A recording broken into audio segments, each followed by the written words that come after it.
Dark Souls 2 is like Chicago. Most people try to avoid experiencing it, and if they must, then they make sure to vacate the premises as soon as possible.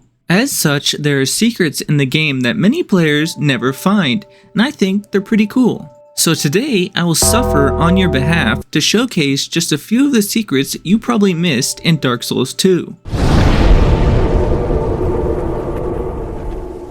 Any Souls player worth their salt has died to the Majula pigs before. I mean, you're thinking that they're tiny and must be easy to crush with the heel of your boot, but you're wrong. Once you're later in the game, you might decide that it's time for revenge, and you go back to kill the 3 little piggies. But once you kill them around 6 times or so, they'll be replaced by 2 larger pigs. After you kill the 2 larger pigs around the same amount of times, they'll be replaced with the final boss, the Giga Pig, and I mean, look at him. And once he's defeated, you'll have successfully exterminated Majula's pig population. When you think of awful weapons in Dark Souls, you probably think of the broken sword. But that at one point was at least a real weapon, like how at one point Joe Biden was alive.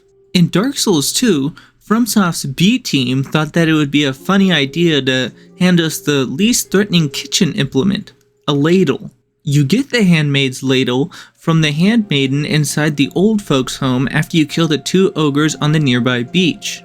I have one question though. If she gives us her ladle, will the old people now starve? Regardless, despite how bad this weapon is, it is kind of worth grabbing, as it does provide a decent passive, with a value of 4 levels. If you're anything like me, then first of all, I pity your misfortune, but you're also probably as attentive as an intoxicated deaf man. As such, we miss some things sometimes, and in this case, it's just a giant-ass dead dragon sticking its head through the ceiling of the boss arena. Even if you did see this, you might not think much of it, as there's seemingly nothing to this other than maybe a reference to Seath the Scaleless. That changes though once you receive the Ashen Mist Heart from the Ancient Dragon, which by the way is separated from the Freya boss fight by like 15 to 20 hours of gameplay. Now though, if you go back to the boss arena, you can interact with the dragon's corpse and enter the dragon's memories. There you'll find the Ancient Dragon's soul. You can use the soul to craft the Curved Dragon Greatsword, which is similar to the Dragon Greatsword from the first Dark Souls. Beating women is generally considered to be morally gray and unadvisable unless you're living in New York. I would like to make you a proposal that might just convince you that hitting women isn't worth it. As you progress to the Shrine of Aanaa, you'll meet MILF number 1. And then you'll find MILF number 2 who you can rescue. After speaking to those first 2, you can open the door to the Rise of the Dead if you're hollowed.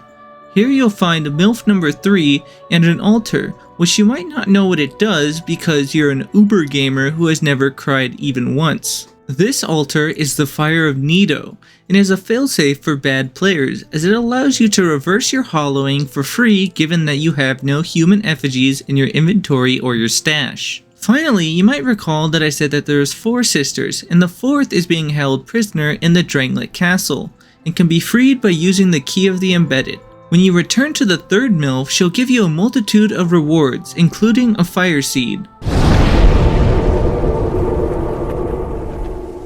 In the Dragon area, you find dragons. No surprise, but you also find a large amount of dragon eggs, which might seem inconsequential, but don't go around smashing them, because there will be repercussions. After smashing 3 eggs, all remaining guardian dragons will now understandably get a bit annoyed with you forcibly aborting their children. But that's fine, as we can just leave for now, and I'm sure they'll get over it. Normally, when you cross this bridge, you have plenty of time to make it across, but if you destroyed 7 eggs, then you'll have a limited amount of time before the kids' parents decide to send you into the void.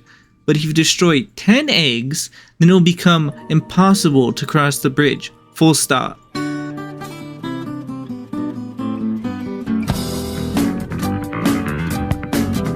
To be able to continue, you either have to kill all the dragons in the area, or just sit down at a bonfire and that will reset the area. So, those are just a few secrets from Dark Souls 2, but there's a lot more, so if you guys are interested, then leave a like, and if we can get 10 likes, then I'll make a part 2.